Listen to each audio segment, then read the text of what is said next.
Ladies and gentlemen, welcome to a brand new series on City Skylines. If you haven't played this, it is a city building sandbox game where you can make cities either limited to money or not. You can install loads of cool mods and other assets from the Steam Workshop, and you can just build however your heart desires. This series is based on a map which I will leave down in the description below if you want to download it and check it out. And we are using a couple of mods which will also be listed down below. I'll make sure to make a collection of everything I have installed. This series will be a time-lapse based series, and every so often it may slow down or I'll come in and I'll narrate over it. So if there's a big thing that I'm doing, I'll explain my thought process and why I chose to do something the way I have done. But it will not be built in real time because that would make for a very, very long video. And the thing with City Skylines is lots of the times you have to do stuff again and again and again, just so you can make sure it is perfect, because that's our job here. Now, of course, we can bulldoze over stuff, and I suspect stuff will be bulldozed over the course of the series, but we're just going to see how it goes. On this map, we will also be using the unlimited money, which guarantees that we shall not run out of money. So instead of this being almost a survival series, if that makes sense, instead it is going to be very much a creative series where we build the city of our dreams. I say we, I'm the one building it, but you guys can all have an input down in the comment section. So I guess without any further ado, I hope you've enjoyed the cinematics of the map so far, and let's start building.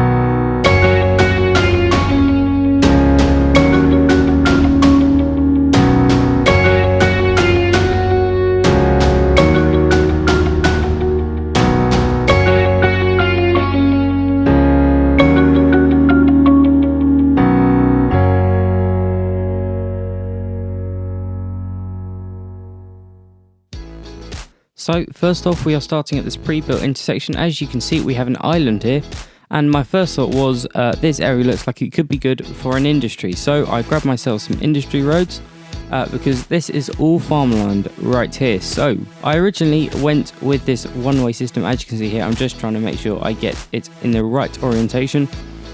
So I decided to go with the farmland industry because of the farmland available. I have the industries DLC, which means I have access to the full industry rather than just zoning.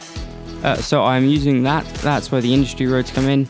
I originally built a one-way system, but in the end I have to get rid of that and replace it, purely because the traffic got so bad. One thing I didn't account for was the volume of traffic which would be coming in. So I'll just let the time-lapse go on, and you can watch me zone all this area out, ready to put some awesome buildings in it.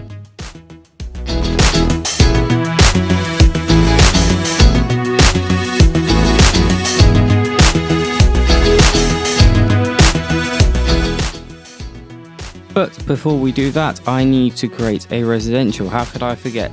So this residential area, I decided to use a 4-lane road to kind of model the coast there at the bottom. I didn't want to unlock that new tile right down for that bottom corner because it made me think we could put a lighthouse or a park or something right on the edge. So it forced me to keep that area open. So I've got my collector road, as you could call it, coming right along the bottom of the coast and then the top. And then in a minute, you will see that I start filling in grids. So grids pattern is a typically American style road layout. With Europe, you have the kind of windy roads. I much prefer American because it's much more geometrical. So here I go, I just fill out some of these. I try and make sure they're basically evenly spread. And then it also allows for some nice areas at the bottom there where I can have parks and such. So I decided to change it up a little bit in this corner here, you know, have a bit of the curved. So it's not entirely the same layout. You'll often see that it'd be mostly grids, and then you'll see a couple of other bits. And then I zone in my first bit of residential. And then, of course, the water and the electricity gets put in, so I'll let me get on with that. Past me, even.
So here I'm starting to put in the industry. In case you are not aware of how the industry DLC works, I put in the main building and then some workers barracks, which basically allows the number of people who are going to work there. You may have noticed that there's a district zoned out, that has been set to the correct specification. So now I can grab all of my different buildings that I want, such as the fields, which I'm putting in here to start with, and then I can stick them all in and they produce different things. These different materials that are produced are then shipped to different factories, which I'm about to place in. Obviously I'm speaking faster than the gameplay actually is going.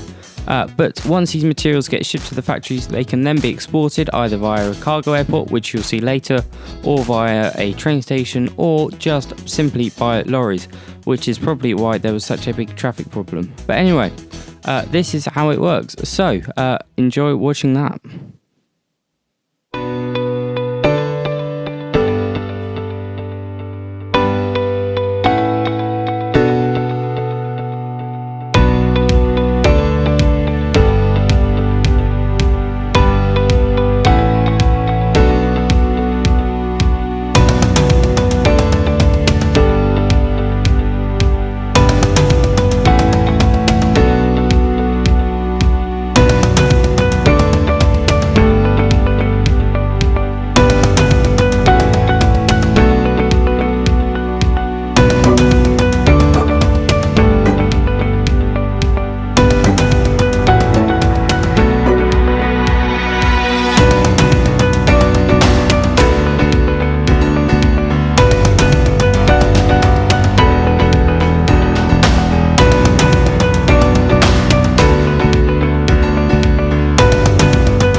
So it was around this point that I realised that these 2-lane roads simply could not handle the amount of traffic that I was going to need. So I began the very torturous and arduous task of moving everything, because I didn't want to lose the progress in that forestry area and the resources that had been collected, so I had to move it all to a different area, upgrade the road and then move everything back, which became quite torturous. Especially because the roads were slightly thicker, meaning that I had less space to play with. However, as you'll see, I eventually got it done, and then I decided to hopefully help with the traffic, I would put in a cargo airport. I've also noticed now that I really should have put in garbage sooner. However, I think I do put that in a bit, which is good. But yes, these storage silos were definitely very, very hard to move. But luckily I did them all pretty easily, pretty quickly. But they're just so small. Anyway, I'll get on with that then.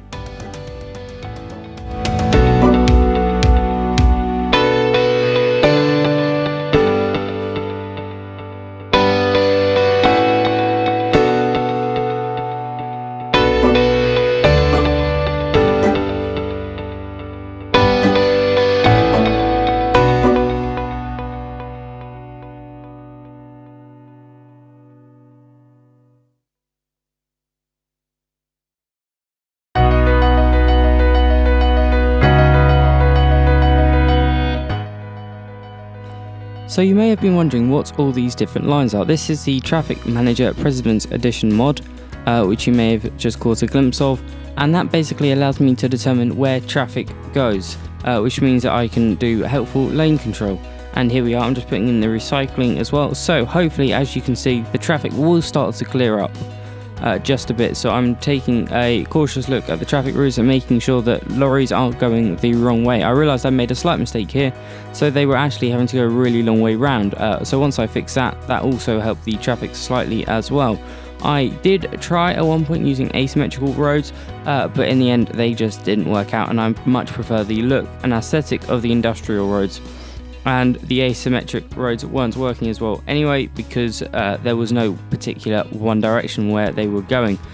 They were going both and getting backed up both ways.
So, as we come to the end of the first episode, we have achieved so much. We've got our first residential area and small commercial area sorted out, and we've also managed to set up the massive forestry industry, which should hopefully keep providing our city with money. Even though we've got unlimited money, I'm still hopefully trying to remain in the plus money rather than the negative money. As you can see there, if you didn't catch it earlier, that is a water tower right there. I decided to go for an inland water tower rather than one of the edges of the coast, because it was a beachy coast rather than just a cliff face, and so I felt it would ruin it slightly. However, in the future, as we expand outwards on the map, I'm sure it will definitely be changed.